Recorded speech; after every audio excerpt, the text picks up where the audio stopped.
تو سینہ چاک کیا، وہاں سے آپ کا دل نکالا، اس میں سے شیطانی حصہ نکالا اور اس کو زمزم سے دھو کے واپس رکھ دیا اور سینہ دوبارہ سلائی کر دیا۔ یہ معاملہ دوسرے بچوں نے دیکھا تو وہ گھبرا گئے، دوڑ کے انہوں نے آ کے حضرت حلیمہ کو بتایا کہ اس طرح کا معاملہ ہوا ہے۔ تو آپ نے جا کے دیکھا تو نبی صلی اللہ علیہ وسلم محفوظ تھے، لیکن وہ اس واقعے سے بڑی ڈر گئیں۔ انہوں نے کہا کہ اب جو ہے نا میں ان کو واپس ان کی والدہ کے حوالے کرتی ہوں۔ تو وہ کوئی 4-5 سال کی عمر تھی آپ صلی اللہ علیہ وسلم کی، ان کو لے کے واپس آ گئیں۔ تو اس کے بعد نبی صلی اللہ علیہ وسلم 1-2 سال تک اپنی والدہ کے پاس ہی رہے۔ تو تقریباً 6 سال کے تھے جب آپ صلی اللہ علیہ وسلم اور آپ کی والدہ اور نبی صلی اللہ علیہ وسلم کے دادا حضرت عبد المطلب جو ہیں مدینہ کی طرف گئے، تاکہ وہ اپنے حضرت آمنہ جو ہیں وہ اپنے شوہر کی قبر کی زیارت کر لیں، وہاں سے ہو آئیں۔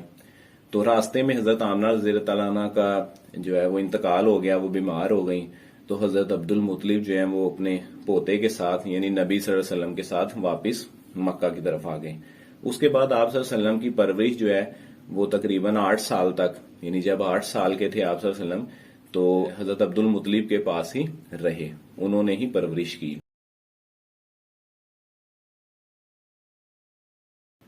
آپ صلی اللہ علیہ وسلم جب 8 سال کے تھے تو آپ کے دادا حضرت عبد المطلب کا بھی انتقال ہو گیا۔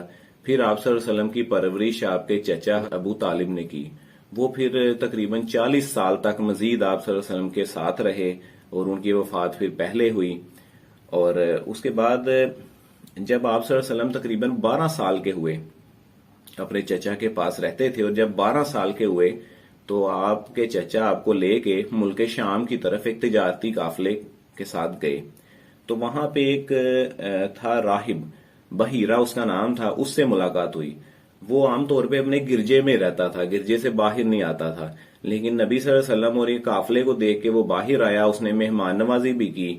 تو اس نے آپ کے چچا کو یہ کہا کہ یہ بچہ جو ہے یہ مستقبل میں یعنی اس کو نبوت ملنے والی ہے، اللہ تعالیٰ اس کو نبوت کے منصب پہ فائز کرنے والے ہیں، تو آپ اسے شام نہ لے کے جائیں، وہاں یہودی اگر اسے ملیں گے تو ان کو کوئی نقصان نہ پہنچا دیں۔ تو آپ کے چچا نے پوچھا کہ آپ نے کیسے پہچانا ہے؟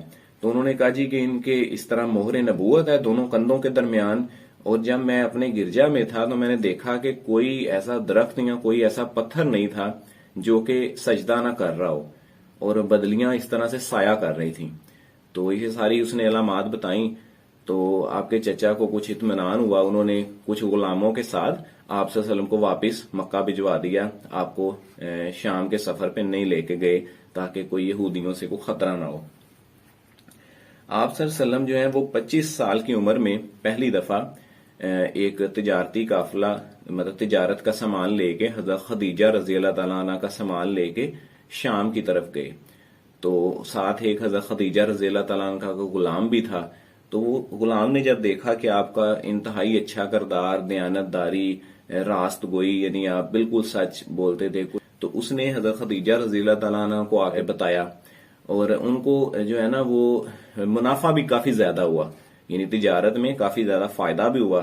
تو حضرت خدیجہ رضی اللہ تعالیٰ عنہ اس چیز سے بڑی متاثر ہوئیں، انہوں نے آپ صلی اللہ علیہ وسلم کو نکاح کا پیغام بھجوایا، جس کو آپ صلی اللہ علیہ وسلم نے قبول کر لیا۔ اس طرح سے حضرت محمد صلی اللہ علیہ وآلہ وسلم کی حضرت خدیجہ رضی اللہ تعالیٰ عنہ سے شادی ہو گئی۔ تو جب تک حضرت خدیجہ رضی اللہ تعالیٰ عنہ زندہ رہیں، نبی صلی اللہ علیہ وسلم نے کسی اور خاتون سے نکاح نہیں کیا۔ اس کے بعد ایک بڑا اہم واقعہ بھی پیش کرنا ضروری ہے نبوت سے پہلے کا، وہ ہے کعبہ کی تعمیر اور حجر اسود کے تنازع کا معاملہ۔ تو کعبہ جو ہے وہ اس کی پہلے چھت نہیں تھی، اس کی صرف 4 دیواری تھی، اور وہ 4 دیواری بھی بڑی خستہ حال ہو چکی تھی۔ تو کچھ مطلب مکہ والوں نے یہ سوچا کہ اس کو جو ہے نا وہ دوبارہ نئے سرے سے تعمیر کرنے چاہیے۔ تو پہلے تو انہوں نے ڈر کے اس کو ڈھایا کہ کہیں اللہ تعالیٰ کا عذاب نہ آ جائے، لیکن کیونکہ نیت اچھی تھی اس کی دیواریں گرا دی۔ اس کے بعد جب نیچے سے بنیادیں نکل آئیں جہاں سے حضرت ابراہیم علیہ السلام نے اس کی بنیادیں اٹھائی تھیں، تو وہاں پہ انہوں نے دوبارہ تعمیر شروع کی۔ ان کا خیال یہ تھا کہ ہم اس پہ کوئی حرام کا پیسہ نہیں لگائیں گے، سارا ہم جو ہے نا وہ حلال کا پیسہ اس پہ خرچ کریں گے۔ تو انہوں نے سارا خرچ کیا، لیکن پیسہ کم پڑ گیا، تو انہوں نے پھر حتیم کا حصہ چھوڑ دیا۔ یعنی آج جو حتیم کا حصہ ہے وہ اصل میں کعبہ کا حصہ ہی ہے، تو وہ چھوڑا اس وجہ سے گیا تھا کہ وہ پیسے کم پڑ گئے تھے جب اس کی وہاں پہ تعمیر کی گئی۔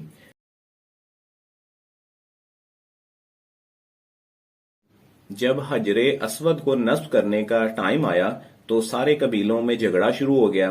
ہر قبیلہ چاہتا تھا کہ حجر اسود وہ خود نصب کرے تاکہ یہ سعادت اسے ہی ملے. تو وہ جھگڑا 4-5 دن تک جاری رہا. تو پھر کسی نے فیصلہ یہ کیا کہ ایسا کریں کہ کل تک اس کو چھوڑ دیں. کل جو شخص سب سے پہلے مکہ میں داخل ہوگا یعنی حرم میں داخل ہوگا وہ اس کا فیصلہ کرے گا. تو اللہ تعالیٰ کی قدرت ایسی ہوئی کہ صبح نبی صلی اللہ علیہ وسلم جو ہے وہ سب سے پہلے داخل ہوئے. تو سب لوگ پکار اٹھے. اس وقت آپ صلی اللہ علیہ وسلم کی عمر 35 سال تھی. تو سب لوگ پکار اٹھے یہ ایک صادق ہیں, یہ ایک امین ہیں, ہمیں ان پہ اعتماد ہے, یہ ہمارے منصف ہیں, تو ہمیں کوئی اعتراض نہیں ہے. تو نبی صلی اللہ علیہ وسلم نے بہت ہی اچھا فیصلہ کیا. آپ نے ایک بڑی چادر منگوائی اور چاروں قبیلوں کو کہا کہ اس کے کونے پکڑ لیں, اور کونے پکڑ لیے. اس میں حجر اسود رکھ دیا گیا. سب وہ کونے پکڑ کے قریب لے کے آئے کعبہ کے. تو آپ صلی اللہ علیہ وسلم نے وہ حجر اسود اٹھایا اور اپنے ہاتھ سے نصب کر دیا. تو اس طرح سے وہ جو حجر اسود نصب ہے وہ بھی نبی صلی اللہ علیہ وسلم کے ہاتھ سے, آپ صلی اللہ علیہ وسلم کے مبارک ہاتھوں سے ہی نصب ہوا ہے. اور اس طرح سے وہ سارے جھگڑے بھی ختم ہو گئے.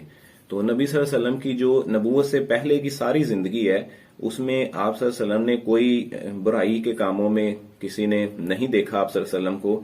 آپ صلی اللہ علیہ وسلم خود فرماتے ہیں کہ میں ایک دفعہ جو ہے وہ کوئی قصہ گوئی کی محفل تھی, اس محفل میں نے جانا چاہا لیکن مجھے راستے میں نیند آ گئی اور میں وہ محفل میں نہ جا سکا. تو اللہ تعالیٰ نے آپ صلی اللہ علیہ وسلم کی ہر لحاظ سے حفاظت فرمائی ہے. مکہ کے لوگ آپ کو صادق اور امین کہتے تھے, یعنی آپ میں کوئی برائی انہوں نے آج تک نہیں دیکھی تھی نبوت سے پہلے کے سارے دور میں. تو 40 سال میں آپ صلی اللہ علیہ وسلم کو نبوت ملی. اللہ تعالیٰ نے آپ صلی اللہ علیہ وسلم کو نبوت کے منصب پہ فائز کیا. تو نبوت اور اس سے بعد کے جو واقعات ہیں وہ انشاءاللہ میں اگلی قسط میں پیش کروں گا. جو کہا سنا وہ اللہ تعالیٰ قبول فرمائے, اور اس میں یقیناً کوئی غلطی کوتاہی کوئی کمی پیشی رہ جاتی ہے وہ بھی اللہ تعالیٰ معاف فرمائے. السلام علیکم.